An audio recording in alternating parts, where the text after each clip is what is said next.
Hello, it's Andrew from EXO, and today I'm going to be talking about EXO 2.0. Products have versions. Why don't companies? I always thought that was kind of strange that companies don't have explicit versioning. Like, things change over time, people change, the company changes, the product changes, you might pivot 18 times, and it's kind of nice to have like a little line in the sand that you say, you know, this was the old us and this is the new us, and it's a nice way to make abrupt changes. And, you know, I imagine when I had previous companies that were a little bit larger, it would have been nice to have this demarcation and just say, you know, yeah, that was the old way we were doing things, and this is the new way. Typically, the reality is that when you want to make a hard change like that, the only real way to do it is to let people go and bring new blood in. That is typically the path of least resistance towards large changes in a particular company. But I think that if you have explicit versioning and you get buy-in on that, that might be another way to do it with the existing team members. Anyways, first, a lesson. So here's a kind of riddle and a very strange lesson in psychology. So we purchased Growth Bar, and if you've had a meeting with me recently, I've probably, you know, screamed this at you to get your opinion on this too. But so we purchased Growth Bar, and it required a credit card to sign up. So, you know, you put in your email and password, you have to put in your credit card, and it's a 2-week free trial, but you have to put your credit card in there, and then it auto charges once the free trial is over. So there was that, right? That was kind of how it was. And they were blocking India. So any Indian IP, they were blocking it. There was a lot of like spam and stuff like that. So that's what they did. So we've done this a bunch before, right? This is acquisition number 10. We know what we're doing. We have a playbook. We've seen this play out before. We're going to remove the credit card. We're going to open up the app to India. We're going to, and that should increase signups. That should obviously increase the top of funnel.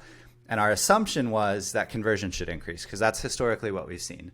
Except the demand dropped to literally zero. I'll show you the charts in a second, but zero, like absolutely zero, like no conversions. There was just churn for 3 weeks.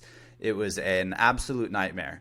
So almost without exception, when we buy a new company, I personally still like go in and like break production for at least about an hour. There's just like complete downtime on the application. Usually just I'm trying to understand like how to deploy something or how to fix something or work through the documentation that's been provided, et cetera. But almost always happens. And that's like, you know, I think the team is getting like a little tired of me. Like, okay, we buy something. All right, Andrew's going to break it for a while and then we fix it. But when we fix it, we document it and then it usually doesn't happen again. But this is the first time that I've absolutely tanked a new acquisition in the first 30 days of ownership. So an absolute dumpster fire.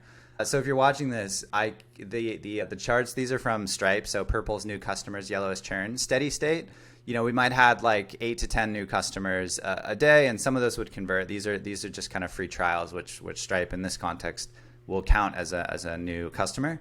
So that's that one. It's like, it's looking pretty good. It's net positive, right? There is a growth rate on most months. I think all months except for 2 in the last 2 years were positive growth. Only 2 months were negative growth, and it was less than 8% if I recall correctly. So then the next image is when we removed the credit card and we opened up the app to India. So signups went like crazy, right? Like we were getting hundreds of signups a week, way more, because before a signup, right, required a credit card. So a signup was like a really high intent thing. And then of course, when there's just like anybody can sign up, that it doesn't quite mean the same thing as it does when you have to put in a credit card. But I have never seen this where you remove a credit card and basically demand dropped to zero. So the first couple days, right, are the 2 weeks where it's a 2-week free trial. So you got to wait. But this just never picked up. This was week 3, and something felt and looked very wrong with the numbers, and we were just bleeding. It was just churn. There were no new customers. So after about 3 weeks, I said, you know, Uncle, I've had enough pain. Put it back. So we put the credit card back, sign up back, but we kept India open. And you know, this is quite recent, so we don't even have more than a week's worth of data, but it's already looking much better after putting the mandatory credit card back up. So here's the riddle. Why did this happen? The most plausible explanation is that by forcing the credit card, you're removing choice. So people are exploring a bunch of these tools, right? Because there's a ton of competition now. And by paying, there's something about that stops their search. And they say, this is the tool that I found. This is the tool that I'm going to use. And I'm already paying for it, so I might as well use it. And then they kind of stay, right? You know, whatever, you know, LTV aside, but just sort of that initial point. That's the most plausible explanation that we could come up with. or the timing of this was crazy and August was going to be a down month no matter what we did.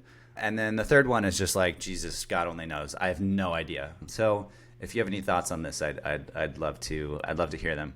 So the idea that the single largest check that I've ever written in my life is being held up by some kind of psychological factor is scary as hell. This brings me to another point, though, is when I talk to people about XO or people that are thinking about like doing something like us, one of their first thoughts is like, oh, well, if I buy company A, I can take all the learnings and apply them to company B, and then company C gets easier, D gets easier. You know, you can just kind of copy paste stuff. You know, like the Vista, all software tastes like chicken. The reality is, though, it's not that easy. We've done this pricing experiment multiple times. It usually works.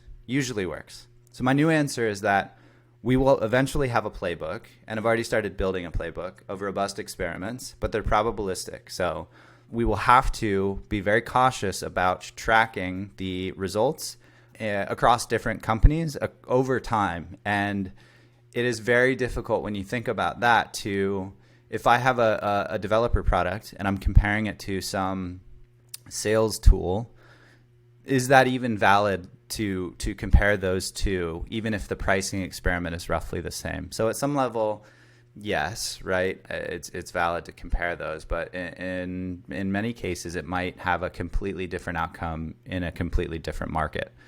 So that is, I think, what our strategy will be in terms of playbook is not only will we have to have the experiments, but we'll have to sort of, you know, and this is a very interesting topic too. How do you capture sort of like the entire state of the company at that time for any given experiment? Otherwise, it's really difficult to tell with any kind of probability what is going to happen if you apply this to another company.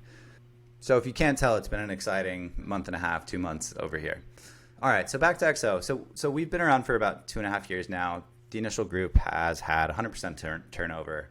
We now only have 4 full-time people, 3 developers, 1 partner, Danny, and then, you know, contractors, agencies, and stuff like that. Last month, we let go of a long-time customer support person, a long-time developer, and those conversations always suck. We also shaved $1,000 of our cloud bill. And, you know, we had to pay, right, the engineers on the team to go and do those kind of cost optimization efforts. So all this with letting people go, doing stupid stuff or stuff that feels stupid, like cutting down on costs, is never fun. But as part of XO 2.0, getting profitable is really important to us. And this is kind of our year of efficiency. If you've been following what Mr. Zuck has been up to, and he has done it to tremendous results. At the moment, all 3 partners are fully allocated. So as of today, we've closed the fund. So we've raised just over $500,000. That's before we put in our 10%. So we're looking at deals between $500,000 and $600,000. And we plan on running in the black for the rest of the year. And if we continue holding on to our customer base, we should see some decent growth still for 2023 and then looking good for 2024. So what is XO 2.0? I just put it into 3 bullet points. I started business school last week, and I've been kind of like kicking around the idea of kind of a culture doc, but I only came up with 3 bullet points so far. So one is we're profitable. That one's pretty clear, right? So when we go to buy something, we can use this to filter, should we buy this? Is it profitable? Will it help us get profitable, et cetera, et cetera. Number 2, we deliver excellence. So when a developer submits a PR, they could say, is this excellent, right? Is this code excellent? Is this the right way to do this? Are we cutting corners? When I'm reviewing this pull request, is this done the right way? Or should we spend a little bit more time and, you know, clean up some of the tech debt or spend a little time organizing the code base a little bit better? Is this excellent? It's not good. It's not great. It needs to be excellent. And then showing up for each other, right? So if, let's say, you're struggling to figure out if you should communicate a thing or not, or how to communicate it or when to communicate it, part of that is showing up for each other. So in my view, that means at certain times over communicating, or if there's bad news or somebody's going through a difficult period of time, you pick up the slack, right? That's what showing up for each other means to me. So I don't think that I'll be writing any kind of Ray Dalio's principles level stuff anytime soon, but you know what? It's all right. Everything starts with an aspiration. Flip Fund update, as I already alluded to, we closed the fund this week. over a 500,000, which is really cool. We have an email list of like 850 subscribers, and we were able to raise about a little over $500,000 from just 800 email subscribers. And almost everyone that invested had been reading us and following us for a little while, which is why we were able to have such a kind of high-level, straightforward deck, because I think the people that had been reading our stuff for a good while already had a pretty high level of trust in what we were doing and how we were doing it, and so we were able to raise that relatively quickly.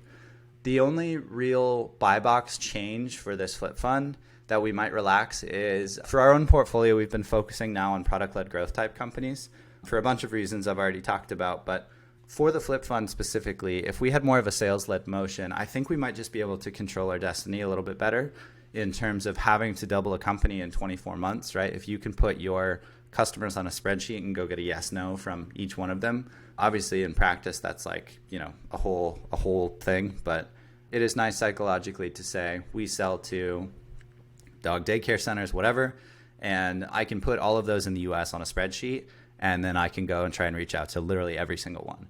That is a very nice, clear process, at least, relative to product-led growth, where you're running a lot of experiments. Most of them fail. Some of them work. Even if they do work, let's say, for instance, Growth Bar has one particular landing page that's like a free tool. It's like a metadata generator thing.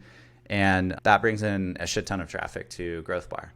But with a product-led growth experiment like that, the next question to ask is like, okay, the experiment worked, we're bringing in traffic, but what's the quality of that experiment? Or what's the quality of that traffic? Does that traffic convert?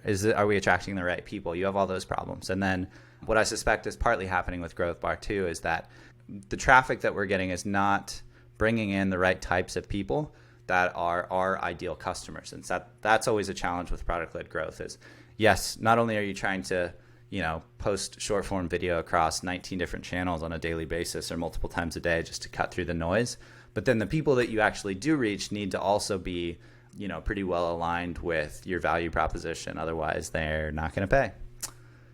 XO's community. So on another note, I've been dancing with this idea, and I'm a huge fan of Cody Sanchez and what she's done with Contrarian Thinking, and then the Contrarian Capital Fund that she's raised from that community, which is awesome.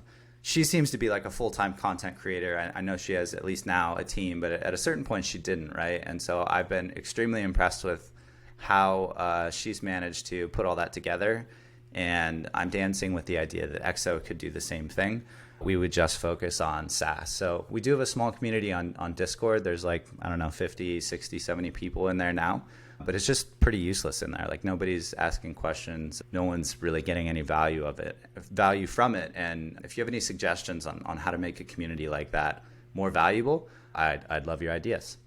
And I've also been thinking about creating a course, but I have a lot of angst around being one of the people that create courses, even though I consume them and I have no judgment on the people that create them. And sometimes they're utterly useless and sometimes they're extremely valuable. And so, I guess it's one of those things where I just kind of need to either not do it, right, and just find another course of action, or just do it and get over it. But if I do, it'll probably be either free or very cheap at first until I'm convinced that there's a significant amount of value for people out there. So that's it, XO 2.0.